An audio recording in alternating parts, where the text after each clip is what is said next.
అందరికీ నమస్తే. నేను మీ Gopi. Welcome back to our channel. ఈరోజు మనతో వచ్చేసి సీనియర్ జర్నలిస్ట్ దాము బాలాజీ గారు ఉన్నారు. సార్ నమస్తే. సార్ నమస్తే సార్, మనం చూస్తున్నాము బీఆర్ఎస్ పార్టీకి కేసీఆర్ గారికి కేసుల మీద కేసులు వాళ్ళ కుటుంబానికి బాగా ఎక్కువ వస్తున్నాయి. అదే క్రమంలో వాళ్ళ అన్న కొడుకు ఎవరైతే ఉన్నారో ఆయన మీద మరలా ఈరోజు కొత్త కేసు అయితే నమోదైంది. అసలు ఆ కేసు ఏంటి? ఏదో విచిత్రంగా ఉందంట ఆ కేసు. ఏంటి సార్ ఆ కేసు?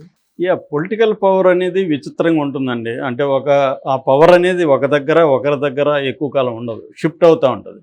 షిఫ్ట్ అయ్యి కొద్దీ ఒకప్పుడు హిట్లర్ లాగా లేకపోతే ముస్సోల్ని స్టాలిన్ లాగా ఉన్న నియంతలు కూడా చివరి జీవితంకి వచ్చేసరికి చాలా ఘోరమైన చావులు చనిపోయిన సంఘటనలు బోల్డ్ ఉన్నాయి.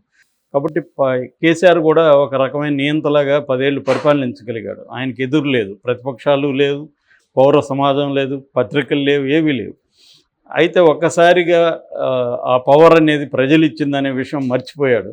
సో ప్రజలు మర్చిపోరు కదా, ఆయన మర్చిపోయి ఉండొచ్చు. ప్రజలకి నిరంతరం ఇబ్బందులు కలుగుతూ ఉంటాయి కాబట్టి ప్రజలు మర్చిపోకుండా ఆయనకు కూడా గుర్తు చేస్తూ ఆయనకు పదవి తీసేశారు.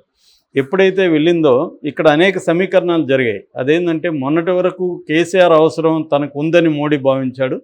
అయితే ఇప్పుడు కేసీఆర్ బలహీనపడ్డాడు కాబట్టి వీడిని తొక్కేస్తే ఈ ప్లేస్లోకి బీజేపీ రావచ్చు అనేది మోడీకి ఉన్న అండర్స్టాండింగ్. అది షిఫ్ట్ అయింది వాళ్ళ స్ట్రాటజీ. ఎప్పుడైతే షిఫ్ట్ అయిందో మోడీ ఇండైరెక్ట్గా రేవంత్ రెడ్డికి సపోర్ట్ చేస్తున్నాడు. ఎందుకంటే రేవంత్ రెడ్డికి మోడీకి కామన్ ఎనిమీ కేసీఆర్ కాబట్టి. పైగా రేవంత్ రెడ్డికి పర్సనల్గా కూడా కేసీఆర్ మీద కోపం ఉండే అవకాశం ఉంది. ఎందుకంటే రేవంత్ రెడ్డిని కేసీఆర్ వేధించినట్టుగా ఆయన జీవితంలో ఇంకెవరు వేధించలేదు. సో ఆయన్ని అర్ధరాత్రి ఇంట్లో నుంచి బలవంతంగా పట్టుకురావడం, భార్య వాళ్ళ పిల్లలు ఉన్నప్పుడు, తర్వాత కూతురు పెళ్లి జరిగితే కూడా పోలేకపోవడం, కొన్ని గంటలు మాత్రమే ఉండాల్సి వచ్చిన పరిస్థితి, ఇంకా ఆయన మీద బూతులు మాట్లాడడం, ఆయన మీద అనేక కేసులు, టీవీల్లో వరుసగా సీరియల్ లాగా ఆయన అవినీతి భాగవతాలని ఇవన్నీ రావడం మనం చూసాం.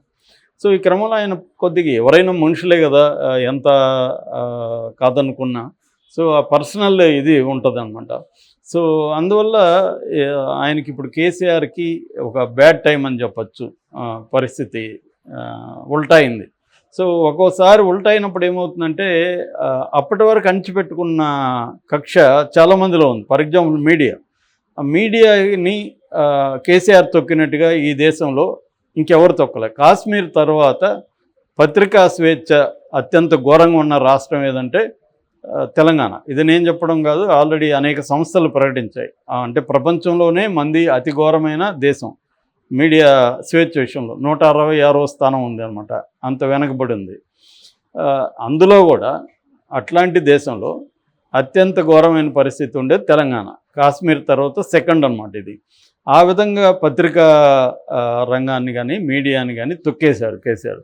ఇప్పుడు వాళ్ళందరిలో కూడా కసి కోపం ఉంటుంది కదా.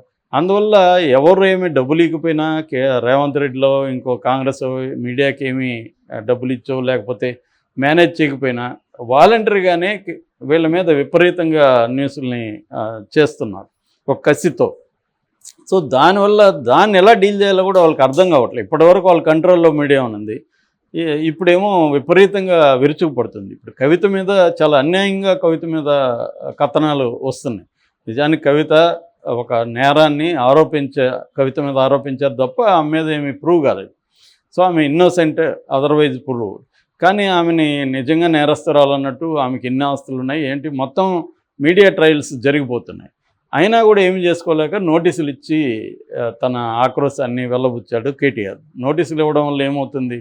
ఏమీ కాదు, అందరికీ తెలుసు. అది ఎంతమందికి నోటీసులు ఇస్తావు, ఆ కేసులు ఏమవుతాయి, కోర్టు ఏం చెప్తుంది, మనం ఎన్నో చూసాం. లేటెస్ట్గా సమంత పెట్టిన కేసుల్లో సమంతకి చెప్పింది కోర్టు, అమ్మ నువ్వు పబ్లిక్గా ఉన్నప్పుడు నీకు అనుకూలమైన పోస్టులే రావాలంటే కుదరదు, వ్యతిరేకమైనవి కూడా వస్తాయి, అట్లాంటప్పుడు నువ్వు పబ్లిక్గా ఉండొద్దు అని చెప్పారు. అంటే రియాక్షన్ వస్తుందని. సో ఆ విధంగా కవిత మీద ఇవన్నీ మా వెర్షన్లు తప్ప మేమేమి నిర్ధారించలేదు సార్ అని రేపు చెప్తారు. సో కాబట్టి వాళ్ళకి బ్యాడ్ టైం స్టార్ట్ అయింది అన్ని యాంగిల్ నుంచి.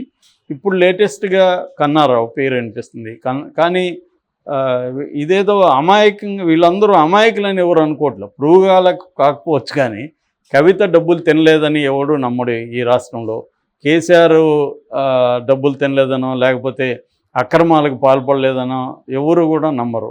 ఎందుకంటే 10 ఏళ్ళుగా వాళ్ళ లైఫ్ స్టైల్ చూస్తున్నారు, కవిత లైఫ్ స్టైల్ చూస్తున్నారు. ఆ మధ్య కూడా కవిత 20 లక్షలు వాచి ఒక ఛానల్ వచ్చింది, అది విపరీతంగా వైరల్ అయింది. ఏంటి మేము కట్టుకుంటే తప్పేంటని పైగా బుకాయిస్తుంది.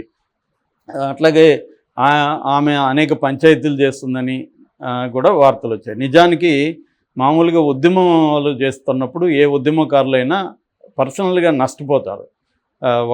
వాళ్ళ ఫ్రీడమ్ పోతుంది, వాళ్ళు అరెస్టులు అవ్వచ్చు, పోలీసులు దెబ్బలు తినవచ్చు, అరెస్టులు అవ్వచ్చు, లేకపోతే వాళ్ళ ఉద్యోగాలు పోతాయి. ఇలాగా అన్ని రకాల ఆర్థికంగాను, శారీరకంగాను, మానసికంగాను, కుటుంబపరంగాను నష్టపోతారు. కానీ ఇక్కడ కేసీఆర్ ఫ్యామిలీ విచిత్రంగా ఉద్యమ కాలంలో బ్రహ్మాండంగా లాభపడింది. మేము ఉద్యమంలో చేరాము, మేము ఒక ఇల్లు కొనుక్కున్నాం అన్నట్టుగా చాలామంది ఆ ఉద్యమంలో నుంచి బాగా లాభపడిన వాళ్ళు ఉన్నారు. అంటే ఉద్యమ కాలంలోనే వీళ్ళు ఆంధ్ర పెట్టుబడిదారులని మిగతా వాళ్ళని బెదిరించి డబ్బులు లాగారనే విమర్శలు వీళ్ళ మీద బలంగా వచ్చాయి ఆ టైంలో. సో ఈ నేపథ్యంలో మనం చూసుకున్నప్పుడు ఇప్పుడు ఒక్కొక్కటే వాళ్ళు చేసిన నేరాలు కావచ్చు, పాపాలు కావచ్చు బయటికి వస్తున్నాయి. ఈ క్రమంలో కొత్త పేరు మనకి ఇప్పటివరకు పరిచయం లేదు, కన్నారావు. ఈయన అసలు పేరు తేజస్వరరావు అంటున్నారు, కల్వకుంట్ల కన్నారావు. ఈయనది ఇప్పుడు రెండో కేసు వచ్చింది. మొదటి కేసు మనం ఆల్రెడీ చెప్పుకున్నాం. మొదటి కేసు ఏంటంటే మేడిపల్లి దగ్గర మన్నిగూడ, అక్కడ ఒక ల్యాండ్ ఇష్యూ. మామూలుగా ఎక్కువగా రాజకీయ నాయకులు ఇన్వాల్వ్ అయ్యేది ల్యాండ్ ఇష్యూలోనే, ఎందుకంటే డబ్బులు బాగుంటుంది, ఈజీగా ల్యాండ్ని మనం కబ్జా చేయడం అనేది ఈజీ, బలం ఉంటాయి. సో ఆ రకంగా ఒక ఇద్దరికి గొడవ వచ్చింది. జక్కిడి సురేందర్ రెడ్డి అని, చావా సురేష్ అనే ఇద్దరికి. చావా సురేష్కి ఒక రియల్ ఎస్టేట్ కంపెనీ ఉంది. ఆయన జక్కిడికి ఒక 50 లక్షలు కావాలని డబ్బులు ఇచ్చాడు. దాని బదులుగా ఆయన ల్యాండ్ని ఈయన రిజిస్ట్రేషన్ చేసుకున్నాడు. సో ఇప్పుడు జక్కిడికి ఏమి ఆశ పుట్టిందంటే, ఇది మనం డబ్బులు ఎగ్గొడదాము, ఈ ల్యాండ్ మళ్ళీ వెనక్కి తీసుకుందాం అని డిసైడ్ అయ్యాడు. ఎందుకంటే ల్యాండ్ని ఇతను డెవలప్ చేశాడు అక్కడ. సో డెవలప్ చేసినప్పుడు అది ఆటోమేటిక్గా పెరిగిపోతుంది కాస్ట్. అది పెరిగిపోయింది విపరీతంగా. దాంతో ఇతను ఏం చేశాడంటే కన్నారావుని అప్రోచ్ అయ్యాడు. సార్ మీకు నేను డబ్బులు ఇస్తాను, మీరు నాకు ఆ ల్యాండ్ ఇప్పించండి అని. కన్నారావు మామూలుగా అయితే ఏం చెప్పాలి, అరే బాయ్ ఇది రాంగ్, నువ్వు చట్ట ప్రకారం ఇది వ్యతిరేకం అని చెప్పాలి కదా. కానీ డబ్బులు కాసిపడి కన్నారావు ఏం చేశాడంటే ఒప్పుకున్నాడు. ఇతను 2.5 కోటి డబ్బులు ఇచ్చాడు ఈ జక్కిడి సురేందర్కి. ఈ 2.5 కోటి తీసుకొని ఇతను పని చేయట్లేదు. దాంతో అతను ప్రెజర్ చేయడం మొదలుపెట్టాడు. దాంతో ఆ ప్రెజర్ని తట్టుకోలేక ఇతను ఏం చేశాడంటే ఒక 36 మందిని తీసుకొని ఆ ల్యాండ్ చుట్టూ ఉన్న గోడల్ని పగలగొట్టి దాన్ని ఆక్యుపై చేసుకోవడానికి ట్రై చేశాడు. దాంతో అతను కేసు పెట్టాడు. అప్పుడు జరిగింది ఇది, ఇప్పుడు కేసు పెట్టాడు, ఎందుకంటే గవర్నమెంట్ మారింది కాబట్టి. దాంతో వీళ్ళు రెడీగా రేవంత్ రెడ్డి ప్రభుత్వం వెయిట్ చేస్తుంది ఇలాంటి వాళ్ళు ఎవరిని పెడతారని. తీసుకెళ్ళి లోపలేయడానికి ట్రై చేశాడు. బట్ కన్నారావు ఎస్కేప్ అయ్యాడు, అజ్ఞాతంలోకి వెళ్ళాడు.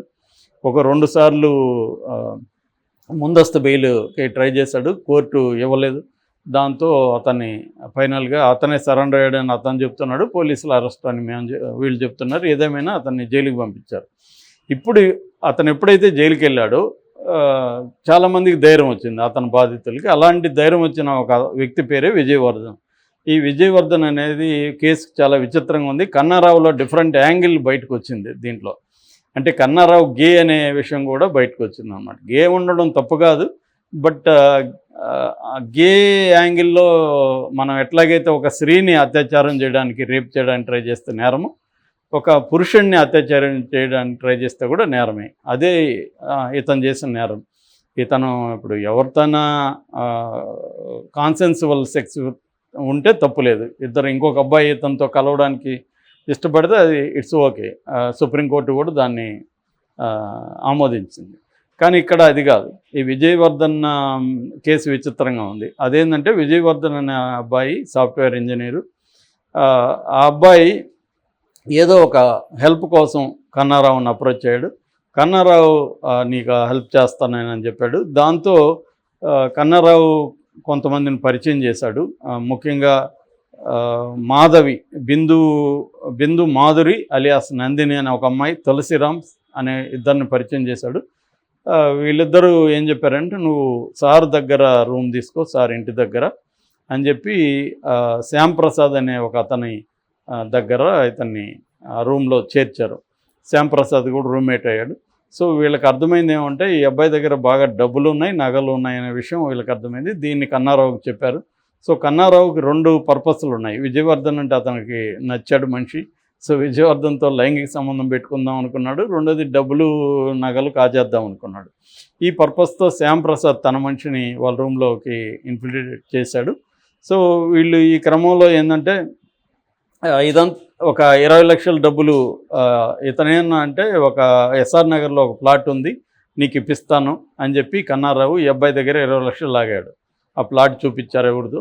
సో ఇతను కూడా నిజానికి విజయవర్ధన్ రావుది కూడా తప్పు ఉంది. ఎవరిదో ప్లాట్కి నీకు ఇప్పిస్తానంటే ఇతను ఎందుకు ఇచ్చాడు 20 లక్షలు? సో ఇతని వైపు నుంచి కూడా తప్పు ఉన్నట్టే కదా, ఆశపడ్డాడు ఇతను.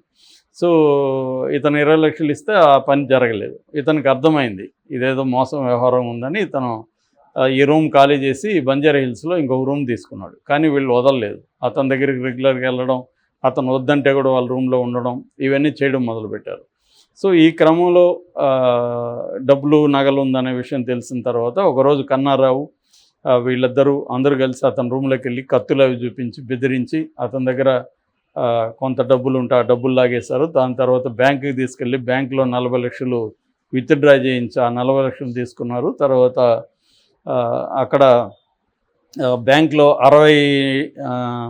97 తులాలు గోల్డ్ లాకర్లో ఉంటే లాకర్ ఓపెన్ చేయించి అది కూడా తీసుకున్నారు. తర్వాత రివాల్వర్ చూపించి బెదిరించారు. ఇదే కాకుండా అతన్ని కిడ్నాప్ చేసి అతన్ని కట్టేసి అతన్ని మీద అత్యాచారం చేయడానికి పలుమార్లు ట్రై చేశాడని చెప్తున్నారు. అత్యాచారం చేశాడని చెప్పట్లేదు, అత్యాచారం చేయడానికి ట్రై చేశాడు.